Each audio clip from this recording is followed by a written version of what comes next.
ఈరోజు ముఖాముఖి చేసి మేడం దగ్గర ఏదన్నా ఆత్మజ్ఞానం గురించి తెలుసుకోవడానికి ఈ వీడియో చేస్తున్నాను. సో మొదటగా మేడంను పరిచయం. సావిత్రి మేడం ఈమె 24 ఏళ్ళ నుంచి ధ్యానం చేస్తుంది. అంటే 2002 నుంచి స్టార్ట్ చేశారు వీళ్ళ జీవితము. ఇప్పటికి చాలా ఆనందంగా ఉన్నారు. వాళ్ళ ఆనందాన్ని, వాళ్ళ యొక్క అనుభవాలను, ఈ ధ్యానం యొక్క గొప్పతనాన్ని మనం తెలుసుకున్నాము. సో మొదటగా మేడంను పరిచయం చేస్తాం. నమస్తే మేడం, నా పేరు వెంకటేష్ మేడం.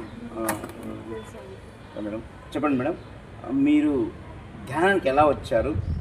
మాకు పిల్లలు లేకుండా ఉండడం వల్ల కారణం అదే సార్, ధ్యానం రావడం. Okay madam.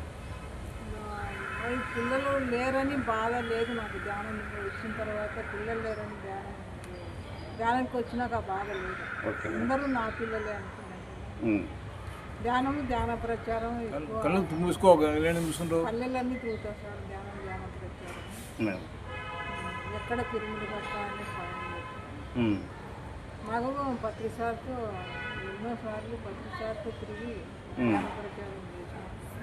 పత్రిచార్తో చాలాసార్లు తిరిగి మీరు ధ్యాన ప్రచారం చేశారు. ధ్యాన ప్రచారం ఈ 24 ఏళ్లలో మీకు ఎప్పుడైనా కానీ ధ్యానానికి ఎందుకు వచ్చానా అని ఆలోచన లేదు సార్. ధ్యానం ఎంతో గొప్పది. నాకు ధ్యానం ఒక పెద్ద వరం అనుకున్నాను. ధ్యానం ఒక పెద్ద వరం అనుకున్నాను. నాకు ధ్యానంలో ఎన్నో లాభాలు సార్. ఆధ్యాత్మికంగా ఉండడంలో నాకు ఎన్నో లాభాలు. మాంసం తినకుండా పోవడంలో కూడా నాకు లాభం. మాంసం తినకుండా పోవడానికి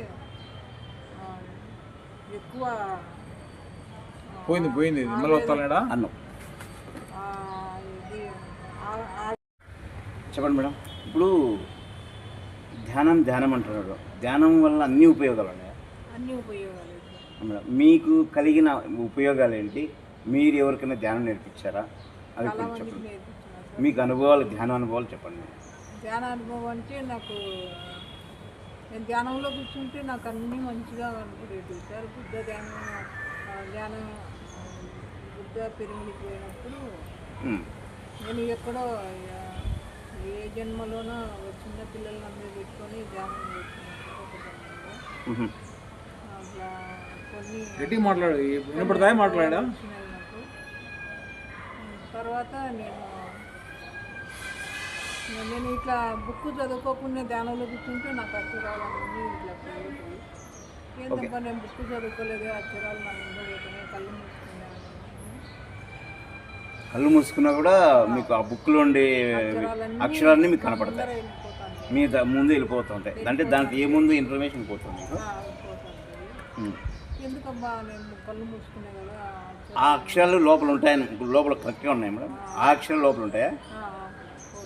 అలాగే. నేను చదువుకోకపోయినా నా అక్షరాలు ముందు పోతున్నాయి. అన్నీ నేను మళ్ళీ నోట్తో చదువుకునేదాన్ని.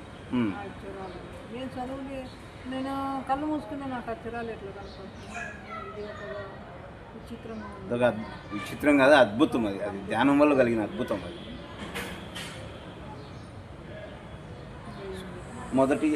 మొదటిగా మీరు ధ్యానం చేశారు కదా. ధ్యానం చేసిన ఎన్ని రోజులకు మీకు ఏకాగ్రత, అంటే ధ్యానం మీద పట్టొచ్చింది? ఎన్ని రోజులకు వచ్చింది? ఎన్ని రోజుల కంటే నేను ఆయన ఇష్టం లేదు ధ్యానం చేసి. నేను దొంగగా ధ్యానం చేసేదాన్ని. ఓకే. ఆయన పనుకునేక ధ్యానం చేసేదాన్ని. అయితే నాకు ధ్యానం చేయాలా అని, అందరికీ ధ్యానం చెప్పాలా అనే ఆలోచన నాకు ఎక్కువ ఉండేది సార్. మా ఆయన ఏం చేసినా నేను వినేదాన్ని కాదు, వెళ్ళిపోయేదాన్ని. ధ్యానం చెప్పడానికి వెళ్ళిపోయేదాన్ని. అట్లా నా జీవితం అంతా అట్లా వేసుకుని 4 ఏళ్ళు మీ ధ్యానంలోనే మీ జీవితం కలిసిందంటే ఇంకా అది ఏదో. పత్రిక గారు ఏం చెప్తారంటే, ధ్యానానికి రావాలంటే ఎన్నో జన్మల పుణ్యం చేసి ఉండాలని చెప్తారు పత్రిక గారు. ఈ ధ్యాన మార్గం రావాలంటే ఎన్నో జన్మలు చేసిన పుణ్యం ఉండాలని చెప్తారు. మీకు ఆ పుణ్యం వల్ల మీకు ధ్యాన మార్గానికి వచ్చారు. మీరు ధ్యానంకి ఎంతమందికి నేర్పింటారు? అంటే నేను తాడపత్రిలో ఉండేటప్పుడు కృష్ణమోహన్, రంగనాథ్ రెడ్డి అన్న అంటే ఆయన ఇద్దరు తాడపత్రికి నేను నా దగ్గరికి కారు పంపించేవారు సార్. ధ్యాన ప్రచారానికి పోదామని రాలేము అని పుట్లూరు మండలము, యాడికి మండలము, పొప్పూరు మండలము, అట్లా మండలాలన్నీ తిరిగినాం సార్. పొద్దున సాయంత్రం అసలు ఎండాకాలం అయినా కూడా అందరూ మీకు జీతాలు ఇస్తారమ్మా అనేవాళ్ళు. అయినా మేము ఎండ లెక్క చేయకుండా ధ్యాన ప్రచారం చేసేది. చాలా ధ్యానం ప్రచారం చాలా చేశారు. అట్లా ఎన్ని ఏళ్ళు ధ్యానం ప్రచారాలు చేశారు మేడం? ఎన్ని సంవత్సరాల నుంచి? అంటే మీరు ధ్యానంలోకి వచ్చి 24 ఏళ్ళు ధ్యానంలోకి వచ్చిన నుంచి నేను ప్రచారం మొదలు పెట్టినా. మా ఆయనకు అన్నం వండి పెట్టి టిఫిన్ వండి పెట్టేది నా దావని 16 వరకు 2016 వరకు వీటికి వచ్చినా కూడా వెళ్ళిపోతుంది ధ్యాన ప్రచారం. ధ్యాన ప్రచారం ఇక్కడ ఎవరు ఉన్నారు మేడం? ఇక్కడ ఏ మెడిటేషన్ సెంటర్ వెళ్తారు? ఇక్కడ కూడా పత్రిక ఇక్కడ కూడా పత్రిక ఆదర్శ పిగ్మెంట్ ఇక్కడ ఉంది కదా సార్, విజయనగర్ కాలనీ అగస్త్య విజయనగర్ కాలనీలో అక్కడ కూడా పోతాము. వారం పోతాము. కొన్ని పల్లెలు తిరిగిన పల్లె నిన్న పోయి వచ్చినాం సార్. కట్ట కింద పల్లెకి ఒక ధ్యానం చెప్పి వచ్చినాము. ఒకరోజు ర్యాలీ చేసాము. ఓకే, అక్కడ ఎవరు ఉన్నారు? కట్టుకున్న అక్కడ గ్రామంలో మీ అందరం పోయి ధ్యానంలో. మీతో పాటు ఇంకా ఎంతమంది ఉన్నారు మీ ధ్యానం చేసే గ్రూప్? ఏమన్నా చాలా మంది ఉన్నారు సార్. గ్రూప్ ఏమైనా ఉందా? చాలా మంది ఇక్కడ నాకు కొంచెం మంది తెలుసు. తాడపత్రి వాళ్ళు ఎక్కువ. ఓకే, తాడిపత్రి వాళ్ళు ఎక్కువ ఉన్నారు. నేను ఎక్కువ తాడపత్రిలో ఉండేదాన్ని కదా, తాడపత్రిలోనే ఎక్కువ గ్రూప్. అక్కడ గ్రూప్ వాళ్ళు ఇక్కడ ఉన్నారు. ఇక్కడ కొద్దిమంది ఉన్నారు. ఇక్కడ కొద్దిగా అంటే ఆ విజయనగర్ కాలనీకి వచ్చినప్పుడు అందరం కలుసుకుంటాము. ధ్యాన ప్రచారం చేయడానికి ఒక 10 మంది నాకు బాగా ముఖ్యంగా తెలుసు. సో ధ్యాన ప్రచారంలో ఆనందం ఉంది, ధ్యానం చేయడంలోనే ధ్యానం చేయడంలో ఉంది సార్. నాకు ఈయన ఎక్కువ రోంత మాట వచ్చేళ్ళకి ఏడ్చేదాన్ని, కోపించుకునేదాన్ని. అవన్నీ వెళ్ళిపోయినాయి సార్. ఒకరిది ఒక సొమ్ము ముట్టుకోవాలనే ఉడికి మా ఆయనకి కానీ నాకు కానీ అసలు అట్లా కాకుండా అది వచ్చింది నాకు. ధ్యానంలో వల్ల మీకు జీవితం మారిపోయింది. ఎవరి సొమ్ము కానీ మేము మాట్లాడాము. వాళ్ళు ఒకవేళ పొరపాటుగా లెక్కాచారాలు ఇచ్చినా కూడా మేము వాళ్ళని పిలిచి మళ్ళీ ఇచ్చాము. అట్లా ముట్టుకున్నాము. అట్లా దీంట్లోకి ధ్యానానికి సత్యము ఇది పెద్ద గొప్ప సత్యం అని తెలుసుకున్నాను. సో ధ్యానం అంటే సత్యం, సత్యం అంటే ధ్యానం. సో మీరు సత్య మార్గాన్ని ఎంచుకున్నారు. ఒకరు సొమ్ము తీసుకుంటే మళ్ళీ జన్మ తీసుకొని రావాలని చెప్తారు కదా. సో జన్మ పరంపరలు అయితే ఉన్నాయా మేడం? ఉన్నాయంటారు సార్ పత్రిజీ గారు అంటారు. మీకు తెలిసిన ఏదన్నా? నాకు ఏమన్నా లేదు కానీ ఆయన చెప్పినది మీ జన్మ ధన్యమైంది మేడం, 10 లోకాలకు వెళ్ళిపో అని. మళ్ళీ ఒక ఆయన ఊరవకొండలో 41 రోజు ధ్యానం చేసినప్పుడు ఆయన అన్నారు, అంటే మేడం ఎవరే కానీ పొద్దున వచ్చి సాయంత్రం వరకే ఆరోగ్యం ఎక్కడ ఉడుకొని ఉండేవాళ్ళు ధైర్యంగా 41 రోజు ఉన్నావంటే నువ్వెవరో నీకు తెలుసు, నీవెవరో నాకు తెలుసు కానీ నేను మళ్ళీ వివరాలు చంద్రశేఖర్ శర్మ గారు ఆయన కూడా పోయి కర్తాల్లో ఒక రూమ్లో కూర్చోబెట్టినారు. ఆయన్ను పొలవర మేడం సునీతని నా ఫ్రెండ్ కూర్చుంది. పోయిన ఆయన ఎదురు కూర్చుంటానే వెళ్ళిపో మళ్ళీ గెలుచుకునే మళ్ళీ ఆయన ఎప్పుడు ఎదురైనా తాడపత్రిలో ఉండేవాడు సార్. రంగనాథ్ రెడ్డి తీసుకొచ్చినాడు. ఆయన ఎప్పుడు ఎదురైనా నన్ను గెలుచుకునే నా ముఖం చూసి నాకు అంత జన్మ తీసుకున్నట్లు అనిపించలేదు. ఇంకా మీకు గత జన్మలు కానీ రాబోయే జన్మలు ఏమైనా ఉన్నాయో ఇంకా మీకు అంత అవగాహన రాలేదు. ఎవరన్నా మీ గురించి చెప్తే మీరు ఆలోచిస్తున్నారు అంతే. ప్రతిసారి జన్మ లేదు అంటాడు. మీకు జన్మ లేదని ప్రతిసారి చెప్పారు. ప్రతిసారి చెప్పినాడు. విశాఖపట్నం ఆయన ఒక ఆయన పిరమిడ్ కట్టినప్పుడు కూర్చున్నప్పుడు ముందర పోయి కూర్చుంటే ఏం సార్ నాకు పిల్లలు లేరు అంటే, ఎందుకమ్మా గత జన్మలో కలకత్తా దగ్గర ఒక పల్లెటూరులో పుట్టినాను, నీకు అప్పుడు 10 మంది పిల్లలు, ఒక జన్మలో మళ్ళీ ఇంకొక జన్మ మళ్ళీ అప్పుడు 11 మంది పిల్లలు, ఆ పిల్లలు వద్దు ఈ జన్మకు వచ్చినాయి, ఇప్పుడున్న ఆపరేషన్ వెళ్ళిపోయి నువ్వు పిల్లలకు ధ్యానం చెప్పడానికి ధ్యాన ప్రచారం చేయడానికి వచ్చినావు. నువ్వు ధ్యానం గత జన్మలోనే అయిపోయింది, నీకు ధ్యానం పెడతాను, ఈ జన్మకు ప్రచారం చేయడానికి వచ్చినావు. అట్లా ఎవరైనా చెప్పినట్లు సార్ నాకు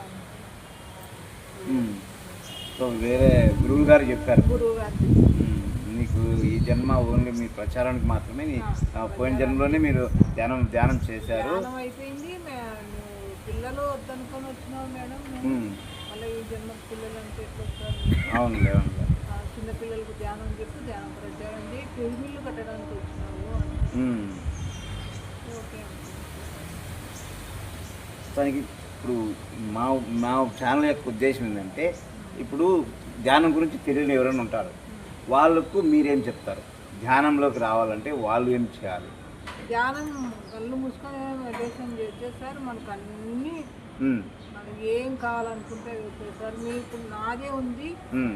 నాకు ఆస్తి రాలేదనే ఆలోచన లేదు, ఇప్పుడు ఉమ్. బతకలేననే ఆలోచన లేదు. ఓకే. నేను కళ్ళు మూసుకుంటే నాకు అన్ని సకలము నాకు నెరవేరుతున్నాయి.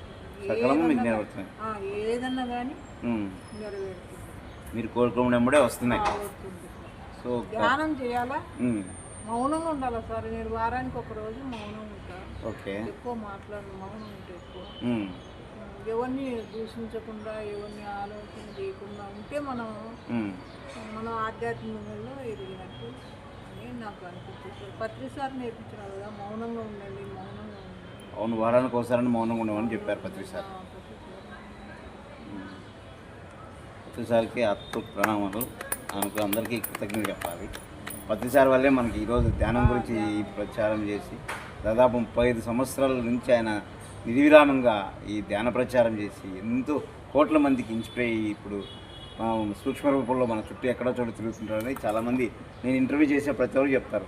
పత్రిజ్ గారు మన చుట్టే ఇప్పుడు ఆయన ఆత్మరూపంలో ఉండి సూక్ష్మరూపం, ఆత్మ సూక్ష్మరూపం అన్నమాట. ఎక్కడ ధ్యానం జరిగితే అక్కడ ఉంటారని చెప్పేది కూడా చెప్తున్నారు. నేను కొద్దిగా అడిగాను కొందరికి ప్రైవేట్గా, ధ్యానం ఎక్కడ జరిగితే అక్కడ పత్రిజ్ గారు ఉంటారు అనేది చెప్పారు. ఖచ్చితంగా సూక్ష్మరూపంలో ఉంటారని.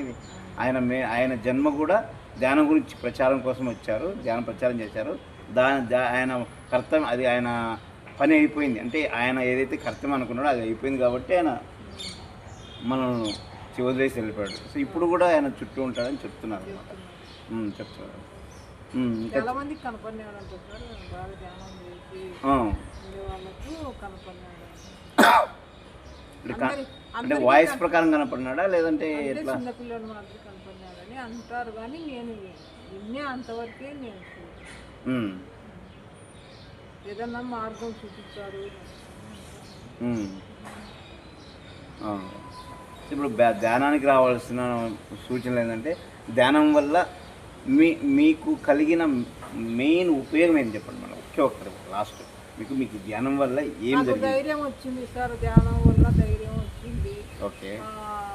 ఏమి నేను ఎట్లా బతకాలా, నాకు పిల్లలు లేరని ఆలోచన లేకుండా వెళ్ళి పిల్లలు, నేను ధ్యానానికి రానప్పుడు నాకు ఆలోచన ఉండేది, పిల్లలు లేరని.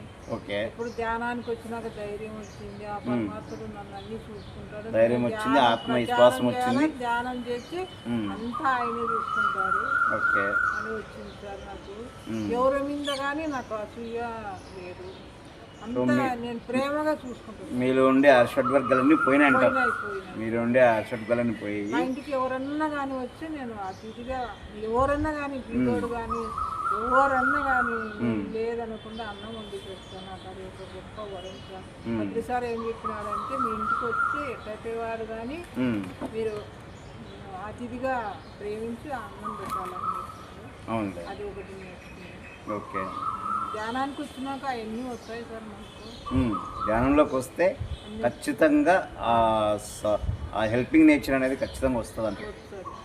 నాకు ఈ కులము ఆ కులం అనే భేదభావాలు లేవు సార్. కులము ఈ కులము నేను అసలు ఏ కులాన్ని కూడా అడగను నేను. ఎవరు అందరూ నాతో పాటే అనుకొని కూర్చోబెట్టుకుంటారు సార్. భోజనాలు పెడతా, నా ఇంటికి వస్తే నా మంచాలలో పని పెట్టుకుంటా, నా పెళ్ళిళ్ళలో భోజనం పెడతా, అన్నీ చేస్తా సార్. నేను కులం అడగను. కులం అడగను. కులం ఎప్పుడు లేదు, కులం అది కులం అడగను. అంతా ఈ ధ్యాన ప్రభావం అంటారు. ఇవన్నింటికి కారణం మీరంతా మారడానికి, మీలో ఈ ఆత్మవిశ్వాసం నిండడానికి ధ్యానం ఒకటే కారణం అంటారు. మీకు ఏమన్నా కొద్దిగా ఆరోగ్యం పోలేక ఏమన్నా ధ్యానం చేస్తే పోయింది లాంటివి ఏమన్నా? అదొక్కటే. ఆరోగ్యం బాగుంది ఏమంటే మీకు పిల్లలు లేరనే ఉద్దేశంతో ధ్యానానికి వచ్చారు, కానీ అంతకుముందున్న బాధ ధ్యానానికి వచ్చిన తర్వాత పోయింది. నాకు ఆస్తులు లేవని ఆలోచన చేసేదాన్ని. ఆస్తి ఏదో గత జన్మలో వానికి ఏమైనా మనం ఏమైనా గుంజుకొని వచ్చినామేమో ఈరోజు వాడు తీసుకున్నాడని ఆలోచన కూడా పోయి ఉంటుంది. ఆస్తుల మీద ఇలాంటి వ్యామోహం లేదంటారు. లేదు, ఆస్తుల మీద కానీ ధనం మీద కానీ దేని మీద ఆ వ్యామోహం అనేది లేదు. దాని మీద లేదు సార్. దేని మీద ఆకర్షణ కూడా లేదు. వాళ్ళు ఉండడానికి ఉంటే చాలు సార్. అంతే, ఉన్న నాళ్ళు నువ్వు తినడానికి ఉంటే చాలు. కళ్ళు మూసుకొని ధ్యానం చేసేది అవుతుంది. దానికి ఉంటే చాలు సార్. ఎప్పుడైనా వదిలిపెట్టుకునే వాళ్ళనే ఇచ్చినప్పుడు ఏం చేయాలి, ఎప్పుడు అని ఆలోచన వచ్చింది సార్. ఇప్పుడు ధ్యానానికి అదే మెయిన్. మన ధ్యానంలో కూర్చుంటే ఖచ్చితంగా అది వచ్చినప్పుడు ఎలా పుట్టుక చావక అనేది మనం ఏదో మనం ఒక డిజైన్ చేసుకుని వచ్చినామని చెప్తుంటారు పత్రిజీ గారు. మీరు దేనికి వచ్చారంటే ఈ కాలంలో పోయిన ఏదో జన్మలలో ఉండి పాప కర్మలు చేసుకొని ఈ కర్మలు తీసుకోవడానికి వచ్చినామని చెప్తుంటారు పత్రిజీ గారు. అట్లా మీకు కూడా చాలా విషయాలు చెప్పింటారు పత్రిజీ గారు, చాలా చెప్పింటారు. చాలా సంతోషం మేడం. మాది మెడిటేషన్ ఛానల్ ఎవరైతే కొత్తగా ధ్యానానికి వస్తారో వాళ్ళకి ఏంటంటే వాళ్ళు అసలు ధ్యానం అంటే ఏంటి, కళ్ళు మూసుకోవడం ఒకటే అంటారు. కానీ ధ్యానం వల్ల ఇంత ఉపయోగం ఉంది. మానసిక స్థితి బాగుంటుంది, మానసికంగా స్థైర్యం ఉంటుంది, ఆత్మవిశ్వాసం పెరుగుతుంది, అన్నీ పెరుగుతాయి అనేది మా ఛానల్ చాలామంది తెలియదు ప్రేక్షకులు. ఆ ప్రేక్షకుల కోసమే, కొత్త వాళ్ళ కోసము, ముఖ్యంగా ఎవరైతే ధ్యానం గురించి తెలియదు వాళ్ళ కోసం, ప్రచారం కోసమే నా ఛానల్ పెట్టాను. నేను ఎక్కువ పల్లెటూరు వాళ్ళ గురించే చేస్తాను. ఎందుకంటే టౌన్లో కాకుండా పల్లెటూరు నుంచి వాళ్ళు ధ్యానం గురించి తెలియదు. ఫస్ట్ అసలు ధ్యానం ఏంటంటే కళ్ళు మూసుకుని ఉండే ధ్యానము. ఆ కళ్ళు మూసుకునేది కాదు, మనసు మూసుకోవాలనేది వాళ్ళకి తెలియదు. అది ఏదైతే ఆ కోరికలు ఏదైతే ఉంటాయో, ఏవైతే ఆశలు అయితే ఉంటాయో వాటిని అవన్నింటినీ కంట్రోల్ చేసుకొని ఇవన్నీ ధ్యానంలో వస్తే మనశ్శాంతి కోసం, మనసు నిగ్రహం కోసం ఇవన్నీ ధ్యానంలో జరుగుతాయని వాళ్ళకి తెలియక అందుకని నేను ఒక ఛానల్ పెట్టాను. అది మా గౌతమద్దు బయట ఛానల్. మనకు కూడా ఒక 160 మంది సబ్స్క్రైబ్స్ ఉన్నారు. వాళ్ళ కోసము ధ్యాన ప్రచారం కోసం మీకు చూపించాను. అవును మేడం. ఎందుకంటే ఎదుటి వాళ్ళు ఎంత చెడ్డ వాళ్ళైనా మనము వాళ్ళని వదిలేస్తాం, కానీ వాళ్ళ గురించి మళ్ళీ మనం గొడవలు పడడానికి పోఉండదు ధ్యానంలో విషయంలో. రాదు, అది వచ్చిన నోట్ల నుంచి, లోపల నుంచి వచ్చిన నోట్ల నుంచి ఆగిపోతుంది. అవును, నాకైతే ఆగిపోతుంది. మన ధ్యానంలో ధ్యాన పరులంతా ఎదుటి వాళ్ళను నొప్పించుకుని ఉంటారు. నొప్పించుకోవద్దు. ఏదైనా పని చేసినా కానీ సార్, ఎవరన్నా అనుకుంటా పని చేసినా కూడా మనం ఏ పని చేసినా అది వేస్ట్ అవుతుంది. అదే నేను రొట్టెలు చేస్తాంట, రొట్టెలు ఇరిగిపోతుంటాయి. నేను ఏం చేస్తున్నా, శ్వాస మీద ధ్యాస పెట్టలేదు, అందుకే రొట్టె ఇరిగిపోయింది. అప్పుడు శ్వాస మీద ధ్యాస పెడితే రొట్టె అంటే ప్రతి పనిలోనూ శ్వాస మీద ధ్యాస పెట్టమంటారు. శ్వాస మీద ధ్యాస, ప్రతి పనిలోని వేరే ఆలోచన ఉండదు. ఏ పని చేసినా శ్వాస మీద ధ్యాస పెట్టమంటారు. ఏదైనా ఆలోచన చేసినారంటే కాళ్ళకు కుర్చీలు కొట్టుకోవడము, ఏదో ఒక పని కొట్టుకోవడము, ఆ రొట్టె చేసేటప్పుడు రొట్టె రాకుండా కూడా అట్లా నేను కొన్ని చాలా గమనించాను. ఏదైనా చెడు ఆలోచనలు కానీ ఏదన్నా అనుకుంటారు, ఇతరులను అనుకున్నా కూడా, ఇతరులను కూడా ఏదో వాళ్ళు ఇట్లన్నారు అట్లన్నా ఆలోచించినా కూడా మనకి ఇక్కడ ఏదో ఒకటి జరుగుతుంది. రొట్టె చేసినప్పుడు నేను బాగా గమనించిన సార్. రొట్టె చేసినప్పుడు కూడా ఎవరన్నా అనుకుంటే రొట్టె చేసేటప్పుడు కూడా పెనం మీద పోతుంది, పడదు. అంటే వాళ్ళ గురించి చెడుగా అనుకుంటారు కూడా పక్కన పడుతుంది. ఏదైనా ఆలోచన వాళ్ళు మనకి ఇట్లా మోసం చేసినారు, వాళ్ళు ఆలోచన చేసినారంటే ఆ రొట్టె కాల్చేటప్పుడు రొట్టె పెనం మీద వేసినప్పుడు కూడా అది ఇరిగిపోయినప్పుడు నాకు గుర్తొస్తుంది సార్. నా ఆత్మ మతికి చెప్తాడు, పోతున్నావు, చెడిపోతున్నావు, ఇది పోతుంది అని మెలకువ చేస్తుంది సార్. నాకు అది ఎక్కడన్నా అనుకుంటా పోతాను. కాళ్ళకు గోడ కొట్టుకోవడము, కుర్చీ కొట్టుకోవడం. కుర్చీ కొట్టుకున్నా నేను వేరే ఆలోచనలో ఉన్నా, వేరే మాట్లాడుతున్నా, అట్లా కూడా ఇలాంటి ఛానల్ కూడా ఎందుకంటే మీరు ధ్యానంలో ఉన్నప్పుడు ఎదురు పక్కన వాళ్ళ గురించి తప్పుగానో లేదంటే చెడుగానో ఆలోచించడంలో మీకు ఆటోమేటిక్గా రిఫ్లెక్ట్ అయితే వస్తుంది. నువ్వు తప్పుగా ఆలోచిస్తున్నావు అని చెప్పేది మీకు ఆత్మసాక్షి చెప్తుంది. నేను మళ్ళీ పోయి అమలక్కలు కబుర్లు ఇచ్చిపెట్టి అన్నాడు కదా పత్రిజీ. నేను ఎప్పుడన్నా పొరపాటుగా ఒక్కొక్క 2 మాటలు మాట్లాడినా అంటే మళ్ళీ నాకు చెప్తుంది, నా ఆత్మ మీకు చెప్తుంది నువ్వు తప్పు చేస్తున్నావు, బయట పోయి మళ్ళీ మాట్లాడుతున్నావు. అది నాకు చాలా ఉపయోగం వచ్చింది సార్ ధ్యానంలో. ఉమ్, నేను ఫోను ఇంటికి ఎదురింటికి ఏమైనా మంచి మాటలు ధ్యానం చేయండి, ఏదైనా ధ్యాన ప్రచారం చేయండి, ఉమ్, ఇట్లా మంచిగా వండుకోండి, తినండి అని, మాంసాలు మానేసేయండి, ఆరోగ్యానికి మంచిది అట్లా చెప్తూ తప్ప ఉమ్, ఏ రకంగా ఆలోచనలు చెప్పండి, ఓకే, వేరే మాటలు చెప్తాను. అవునులే అవును. ఆ మాటలు చెప్పినారంటే నాకు అప్పుడు లోపల నుంచి వస్తుంది. అప్పుడే అంతరాత్మ మీకు తెలుస్తుంది, అప్పుడే చెప్తాది. మీలోండి అంతరాత్మ మీకు చెప్తుంది మీరు ఇట్లా చేస్తున్నారు, ఇది కరెక్ట్ కాదు. చాలా గొప్ప సార్ నాకు ఆ ధ్యానంలోకి వచ్చిన తర్వాత ఉమ్, ఎవరిని ఒక మాట కూడా అనలేదు, ఉమ్, వ్యవహారం చేయలేదు. ఉమ్, ఇదే నా లోకం అంతా ఇదే కాదు, ధ్యానం చేయడమా, వండుకోవడమా, తినడమా, ఉమ్, మా ఇంటి బుక్ చదివించుకోవడం. నాకు పెద్ద చదువు రాదు, ఉమ్, 5వ క్లాస్ వరకే ఓకే, మా ఇంటి బుక్ చదివించుకోవడమా, ఉమ్. బుక్కులు స్వాధ్యాయం కూడా బుక్కులు అప్పుడు చదివించుకుంటా అంటారు. చదివించుకుంటాం. ఉమ్. అదే పని సార్ మా ఇద్దరికి. సో మీకు ఇంకా ధ్యానం తప్ప వేరే వేరే ఆలోచన లేదు, వేరే జీవితం కూడా అవసరం లేదు ఇంకా. వద్దనుకున్నాను. ధ్యానమే జీవితం. మాకు అంత ఇంత డబ్బులు ఉండేవి సార్, అవి బ్యాంకులో వేసుకుని ఉమ్. వండుకుంటున్నాను. చాలు చాలు ఉన్న దాంట్లో సంతృప్తిగా బతుకుతున్నారు. చాలా ఈ ధ్యానం వల్ల మీరు ఉన్న దాంట్లో సంతృప్తి అంటే అది చాలా గొప్ప విషయము. ఇలాంటి ఆదర్శ దంపతులు పిల్లలు లేరని కూడా ఇంతవరకు మీరు బాధపడలేదు. మీలాంటి ఆదర్శ దంపతులు ధ్యానంలో ఉండడం చాలా ఆనందము. మీకు అందరికీ ప్రణామం మేడం. Thank you.